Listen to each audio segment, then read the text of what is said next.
Muy buenas noches. Continuamos nuestra segunda jornada de reflexión con los padres para prepararnos a la Navidad. La Navidad desde los padres de la Iglesia.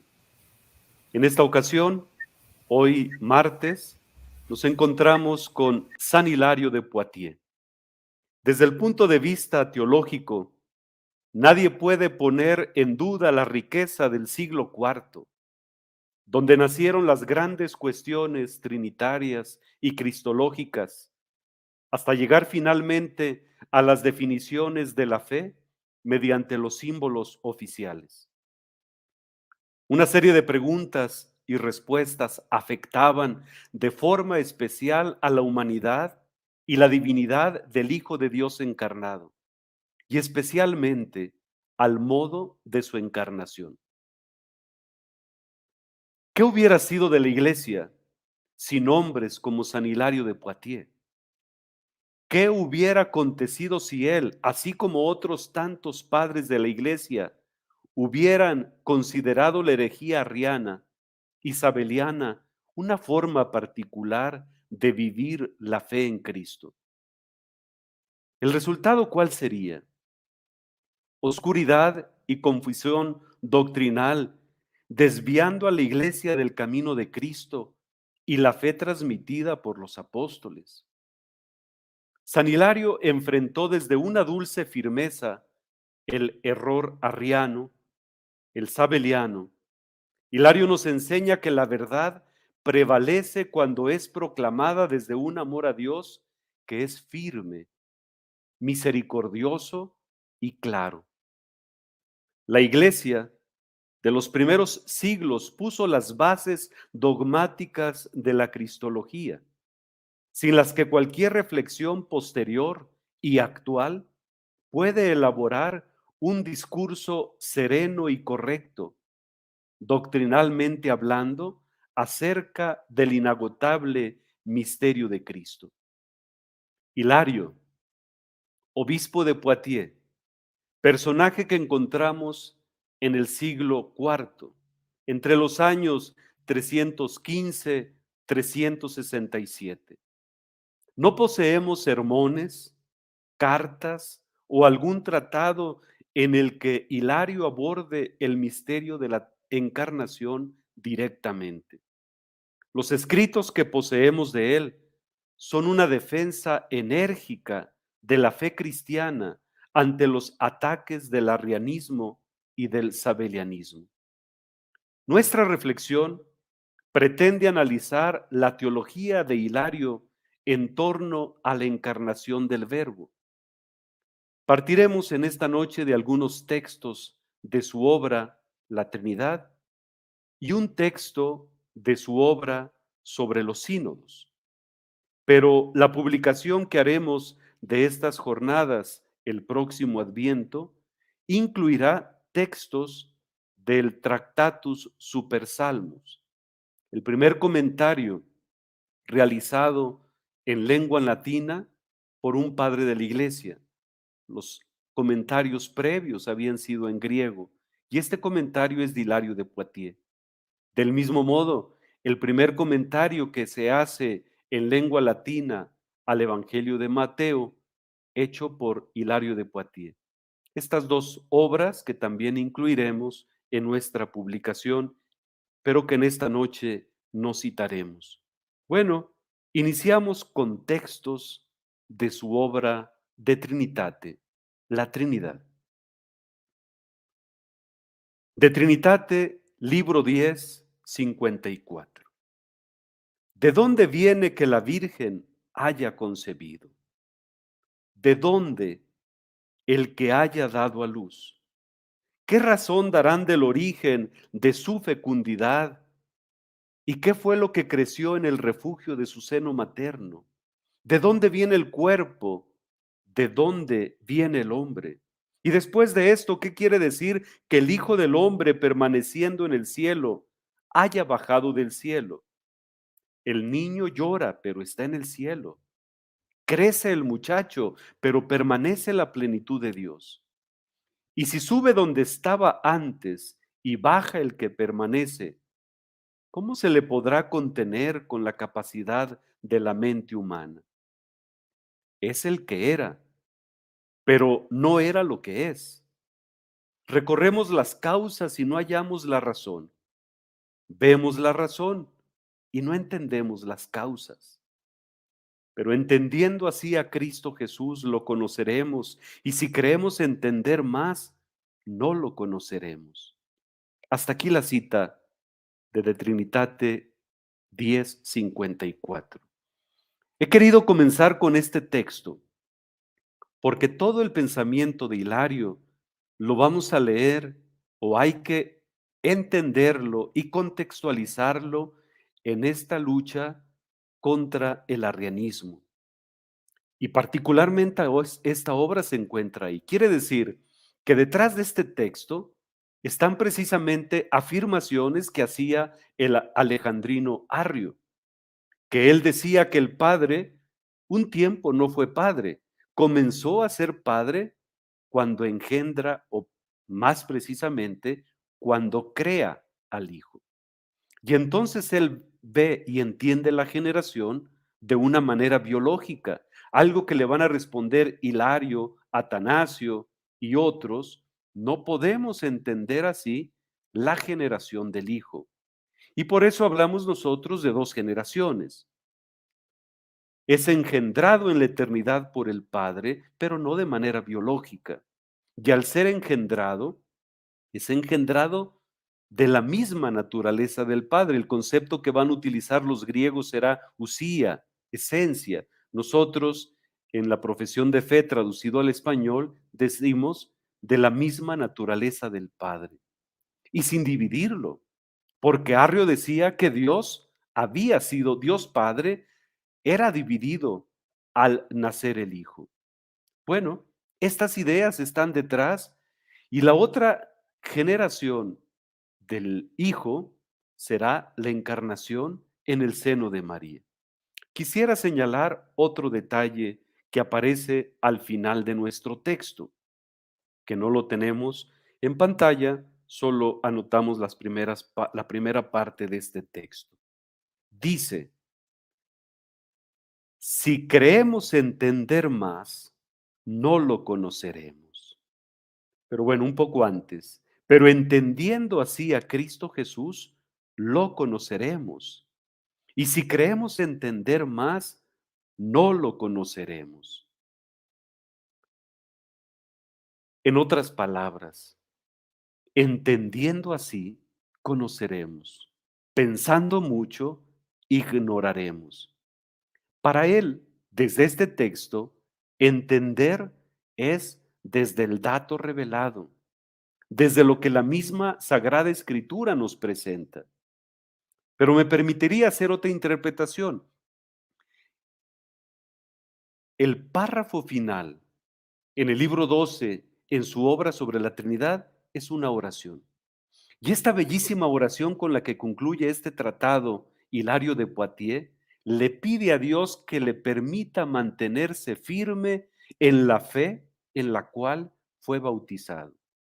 Esto me permite interpretar el texto que nos ocupa así: entendiendo de la Escritura, conoceremos. Orando, conoceremos. Pensando mucho, ignoraremos. Bueno, aquí detrás algunos podrán hacer una crítica diciendo, bueno, pues Hilario de Poitiers está negando el razonamiento, está negando la filosofía, y este sería otro argumento sobre el que podríamos abordarlo, pero me limito solamente a resaltar la importancia de él, el texto bíblico para él, así como la vida de oración. Vamos a otro texto. De Trinitate 2 al libro 2 de los números 24 al 28, nos hace una presentación bellísima, Hilario, una síntesis del dato escriturístico en lo que tiene que ver con el misterio de la encarnación y el misterio todo de nuestro Señor Jesucristo. Cito el número 24. Vamos a estar leyendo y voy a estar comentando cada uno de estos números.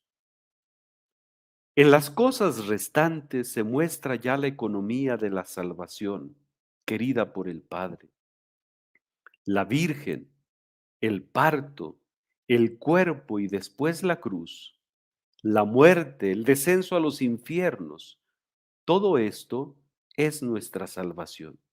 Y él utiliza la palabra latina dispensatio. El Hijo de Dios ha nacido de la Virgen y del Espíritu Santo. Él mismo fue su propio servidor en esta acción.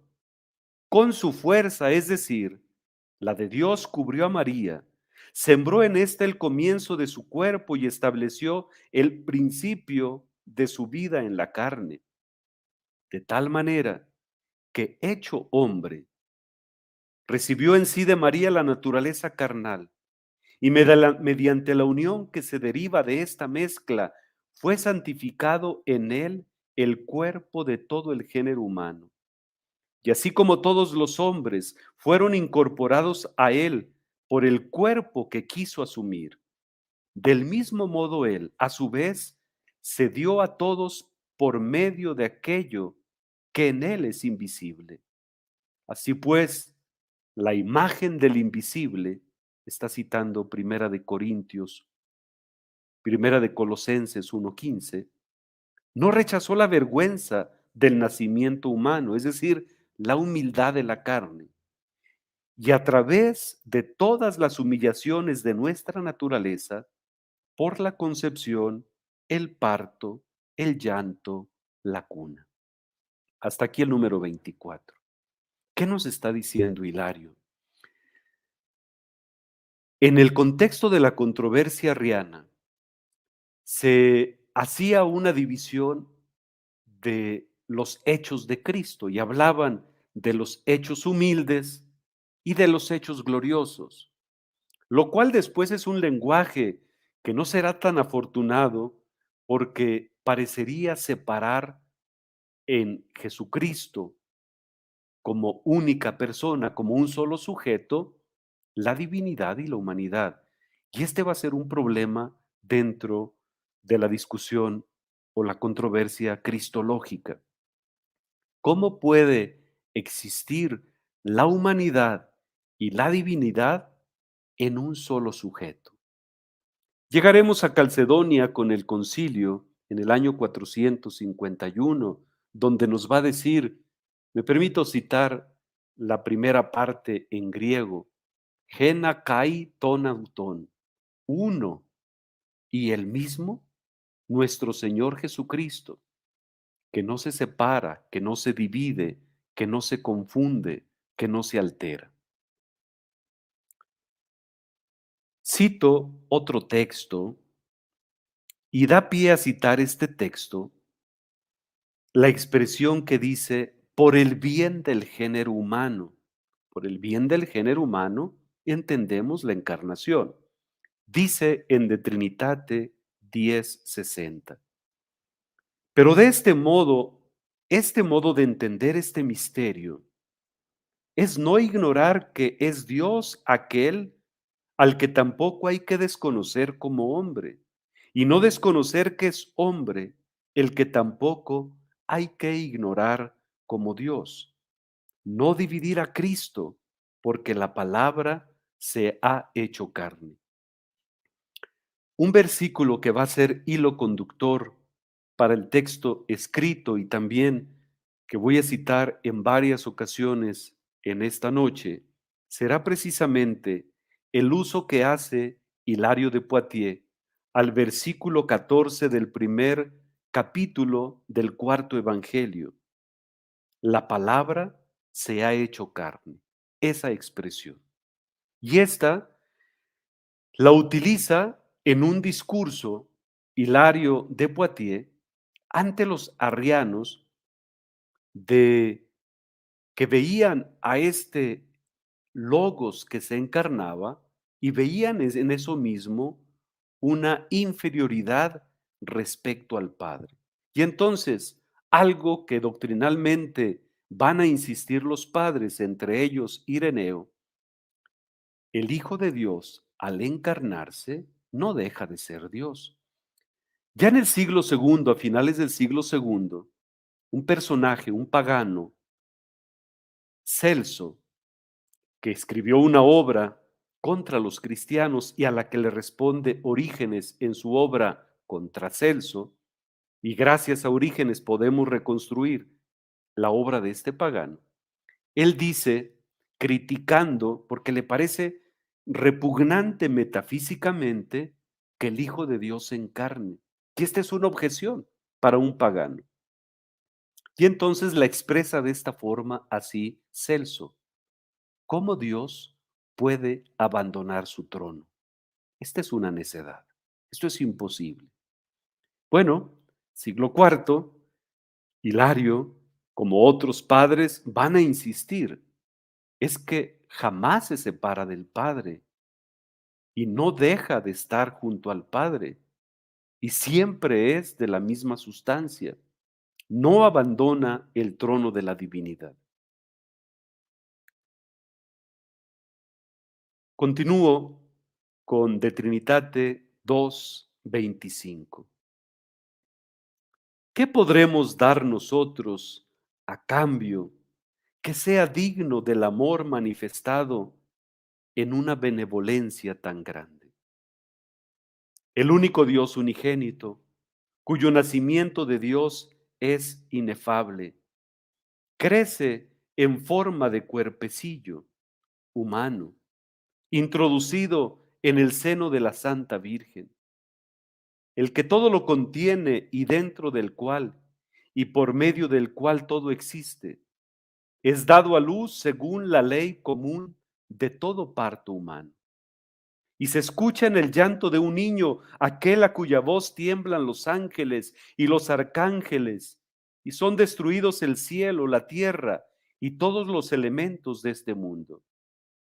Está citando Segunda de Pedro 3, versículos 10 y el 12. El que es invisible e incomprensible, que no puede ser abarcado por los sentidos, por la vista, por el tacto, está envuelto en pañales en una cuna. Y si alguien estima que esto es indigno de Dios, se deberá reconocer deudor de un beneficio tanto más grande cuanto menos se acomodan estas cosas a la majestad divina.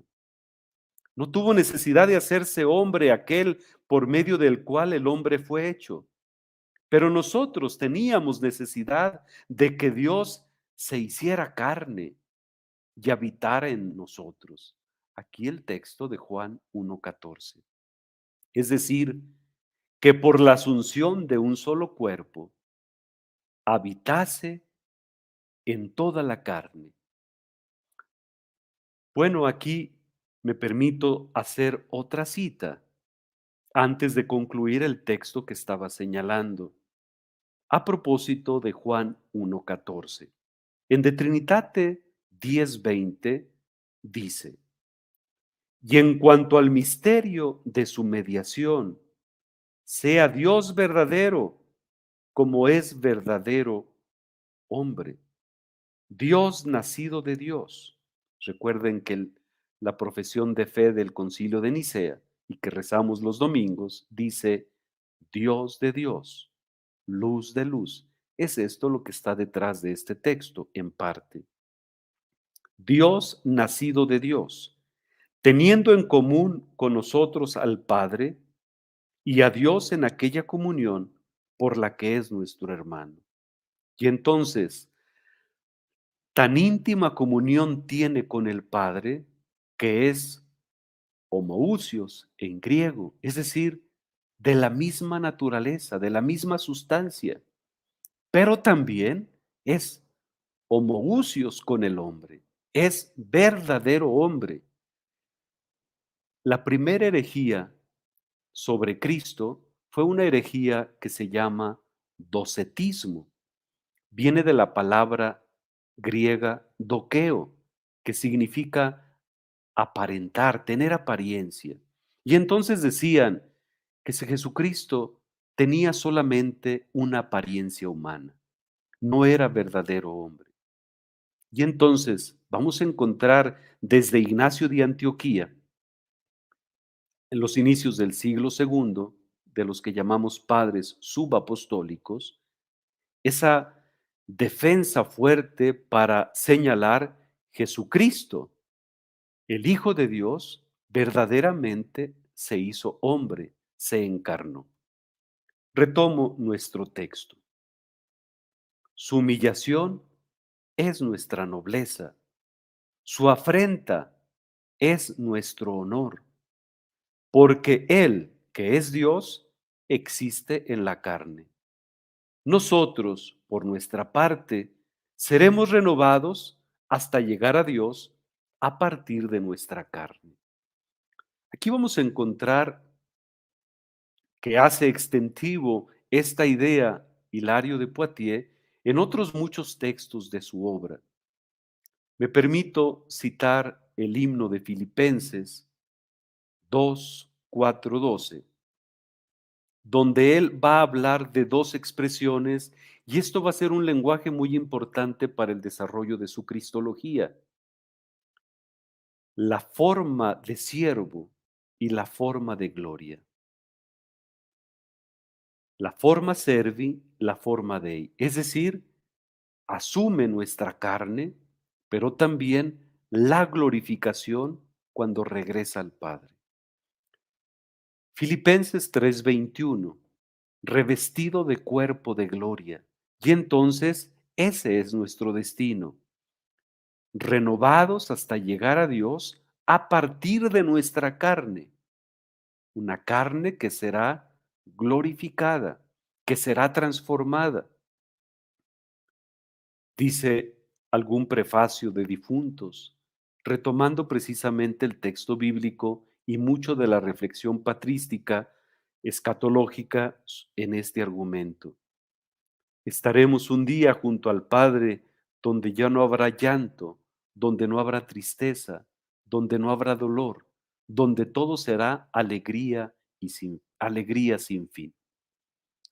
Ayer, en la presentación que hacíamos de nuestros coloquios, citaba esa famosísima expresión de San Ireneo de León: Dios se ha hecho hombre para que el hombre se haga Dios. Frase que después puntualizará y profundizará Atanasio en su pensamiento. Continúo, pero ahora citando el número 26, siempre del 10º libro del De Trinitate. Pero para que la consideración de la cuna, el llanto, el parto y la concepción no ocupen las mentes con pensamientos angustiosos, en cada una de estas cosas hay que tener presente la dignidad de Dios, de modo que la manifestación del poder preceda a la humillación voluntaria y su dignidad no lleve a olvidar su condescendencia. Veamos por qué medios tiene lugar la concepción. El ángel se dirige a Zacarías. Se anuncia el parto a una estéril. El sacerdote sale del lugar del incienso. Juan empieza a hablar cuando estaba en el seno de la madre. El ángel bendice a María y le promete que ella, una virgen, será la madre del Hijo. Ella se conmueve pensando en su virginidad ante la dificultad de que esto suceda. El ángel explica el poder de la acción divina, le dice: el Espíritu Santo descenderá sobre ti y el poder del Altísimo te cubrirá con su sombra. El Espíritu Santo, viniendo desde lo alto, santificó el seno de la Virgen y soplando en él, porque el Espíritu sopla donde quiere, se unió a la naturaleza humana carnal y con su fuerza y su poder asumió lo que le era ajeno. Y para que a causa de la insuficiencia del cuerpo humano nada estuviera en disonancia, el poder del Altísimo cubrió a la Virgen con su sombra, dio fuerza a su debilidad, envolviéndola como una sombra para que la protección de la fuerza divina dispusiera su sustancia corporal para la eficacia generadora del espíritu que entraba en ella. Esta es la dignidad que tenemos que reconocer a la concepción. Hasta aquí el número 26 del De Trinitate. Me centro y quiero resaltar solo la última frase. Esta es la dignidad que tenemos que reconocer a la concepción. Bueno, nos ha hecho en este número una síntesis de muchos pasajes bíblicos y a la vez parafrasea y haciendo una extensión de los mismos, una amplificación con algunas palabras que él añade de manera muy cuidadosa, buscando ser fiel al texto, pero entretejiendo toda esta serie de citas bíblicas, acentuando precisamente el hecho de la encarnación, que verdaderamente y prodigiosamente ha tomado nuestra carne. Por eso concluye, esta es la dignidad que tenemos que reconocer a la concepción. Yo casi me centraría en esta frase como para una reflexión personal, preparándonos y meditando sobre este gran misterio de la encarnación. Continúo con el número 27. Veamos ahora la dignidad que acompaña el parto, la cuna. El ángel dice a José que la Virgen dará luz y que aquel que nacerá ha de ser llamado Emmanuel, es decir, Dios con nosotros. El Espíritu lo anuncia por medio del profeta. El ángel es testigo. El que nace es Dios con nosotros. La luz de una nueva estrella se muestra a los magos desde el cielo y un signo celeste acompaña al Señor del cielo. El ángel anuncia a los pastores que ha nacido el Señor, Salvador de todos. La multitud del ejército celeste se reúne en la alabanza del niño y el gozo de este coro divino anuncia tan gran acontecimiento. Después se proclama la gloria a Dios en el cielo y paz en la tierra a los hombres de buena voluntad. Vienen después los magos y lo adoran envuelto en pañales. Doblan sus rodillas ante el que está puesto en una cuna, después de haberse dedicado a los arcanos de su vana ciencia. Así adoran los magos la miseria de la cuna. Así se da honra al llanto mediante el gozo celestial de los ángeles. Así están al servicio de su nacimiento el Espíritu, que lo proclama por medio del profeta, el ángel que lo anuncia, la estrella con su nueva luz. Así el Espíritu Santo que viene de lo alto y la fuerza del Altísimo que cubre a María con su sombra, obran el principio de su nacimiento. Interrumpo para decir, veamos cómo en la obra del misterio de la encarnación, Hilario no separa a Dios, habla de la Trinidad, Dios Padre, Dios Hijo y Dios Espíritu Santo en sus misiones, como lo diríamos con teología que se ha tomado desde Tomás de Aquino a la fecha, teología trinitaria, no separa, está presente la Trinidad. Continúo. Una cosa es lo que se ve, otra es la que se comprende. Una que se observa con los ojos, otra la que se observa en la mente. Una virgen da luz, el nacido viene de Dios. Recordemos, Dios de Dios, luz de luz. Llora un recién nacido y se oye a los ángeles que lo alaban. Los pañales son miserables. Está hablando de la pobreza de nuestra humanidad. Dios es adorado, hablando de los magos, de los ángeles que en el coro de los cielos cantan. Así no se pierde el honor del poder divino cuando asume la humildad de la carne. Continuamos con la misma idea. Este que se encarna es el Hijo de Dios, y no deja de ser hijo de Dios, y no abandona al Padre, y no se separa de él. Continúo con el texto.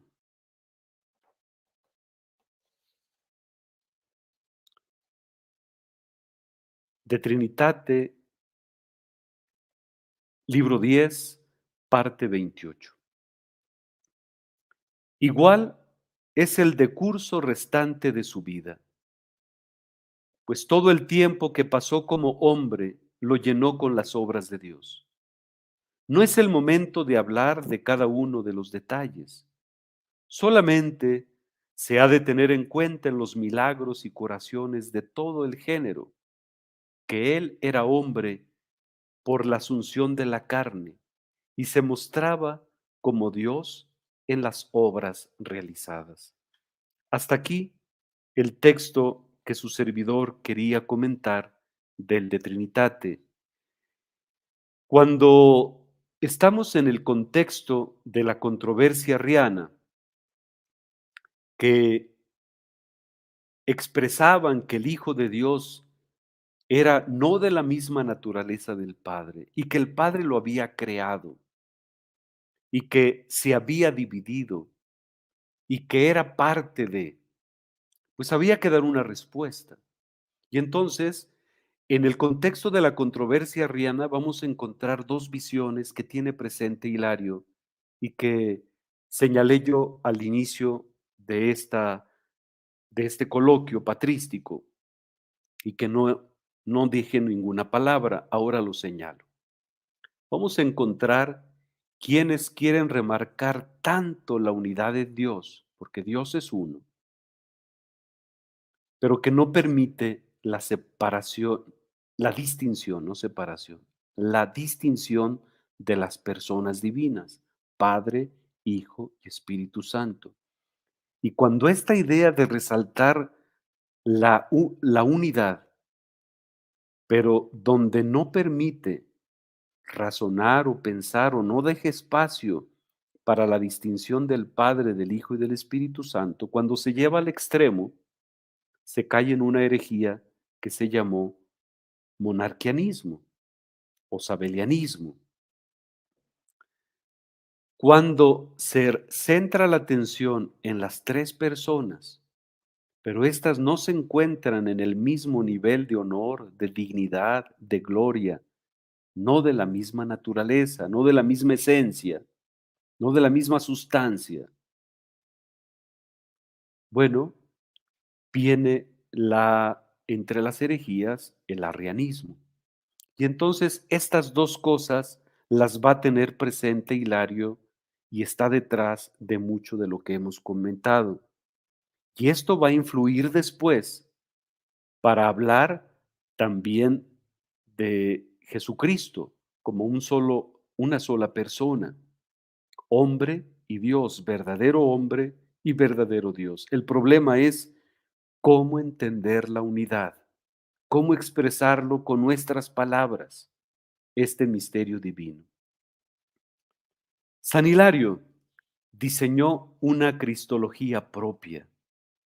La cristología latina alcanzó con él su primera exposición global, que va a representar un avance sobre San Atanasio, siglo IV, en Alejandría, escribe en griego, y sobre Tertuliano, un latino, pero que a él lo encontramos en el siglo III y al que le debe mucho Hilario en su pensamiento, pero va más allá en cuestión cristológica de lo que estos dos grandes personajes de la antigüedad reflexionaron.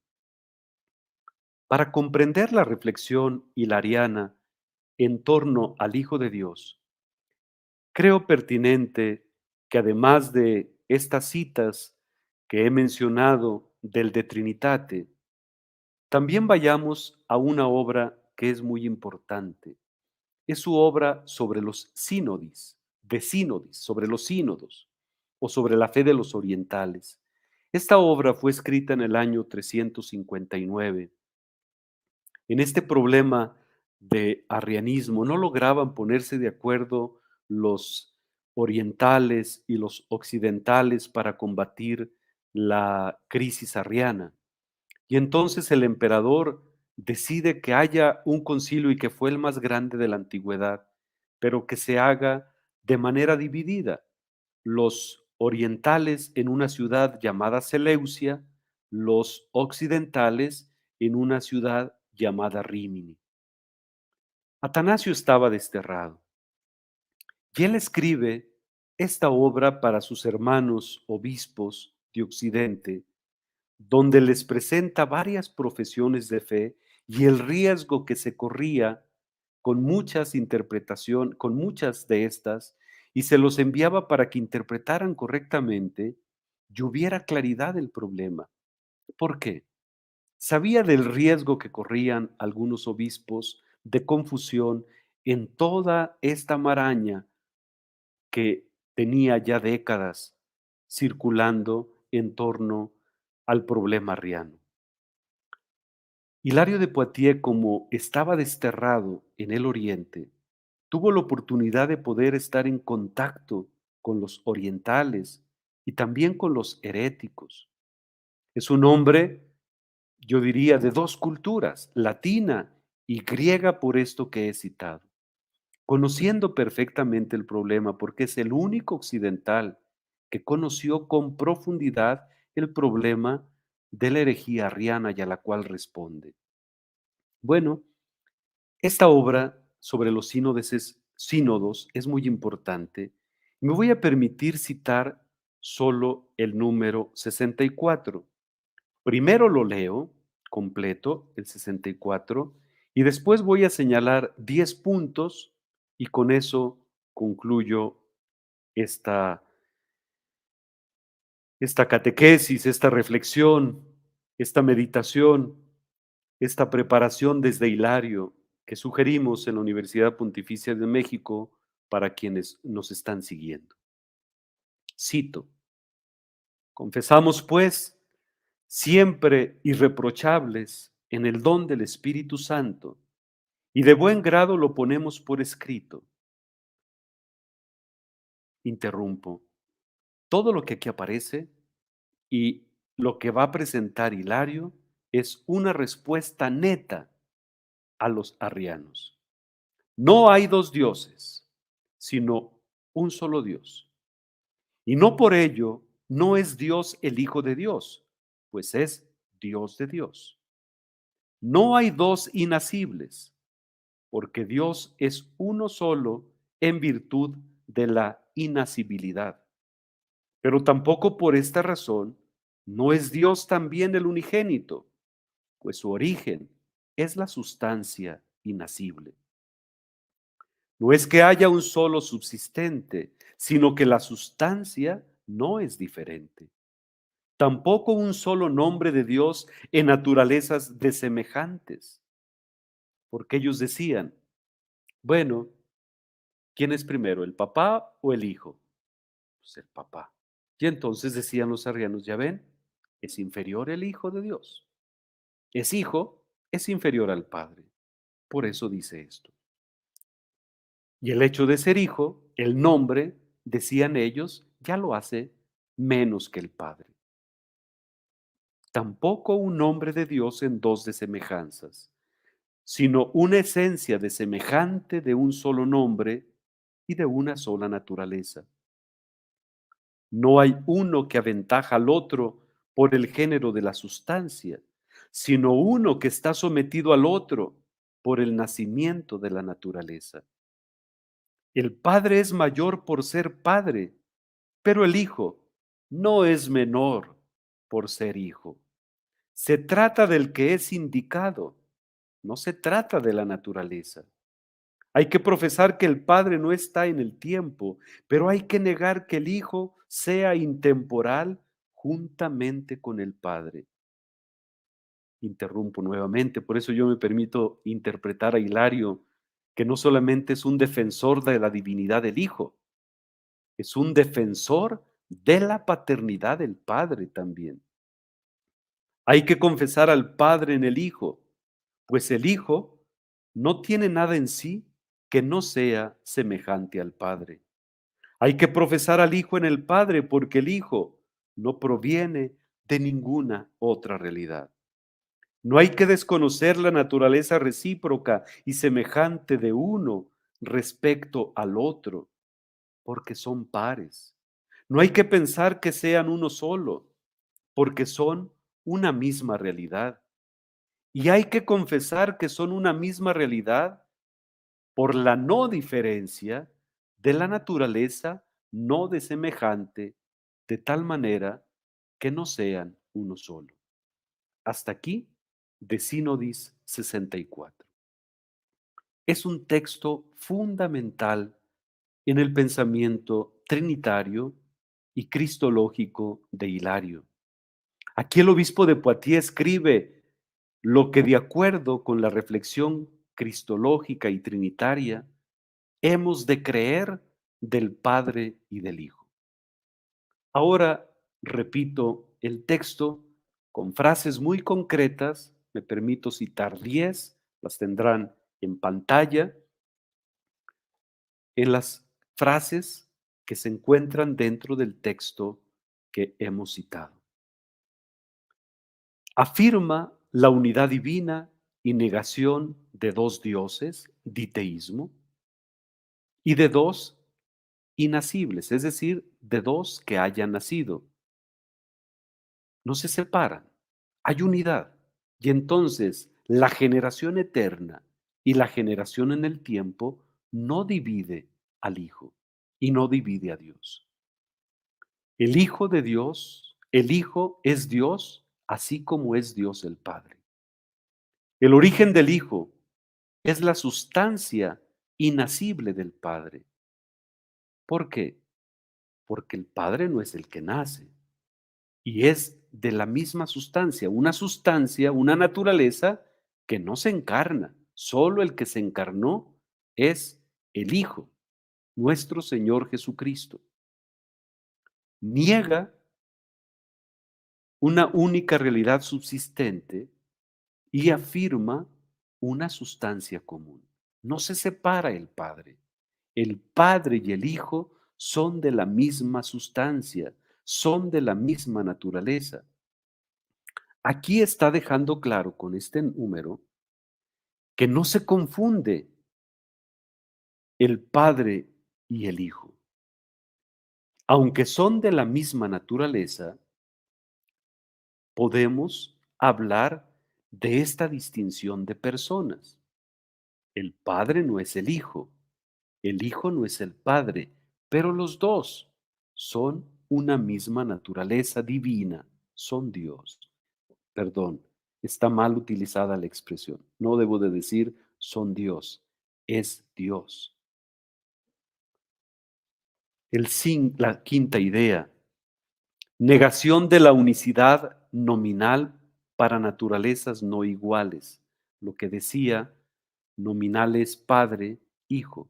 Y entonces, si es Padre, es mayor que el Hijo por ser Padre. Esta visión biológica, física, que nosotros entendemos por nuestra naturaleza humana, no la podemos aplicar a Dios.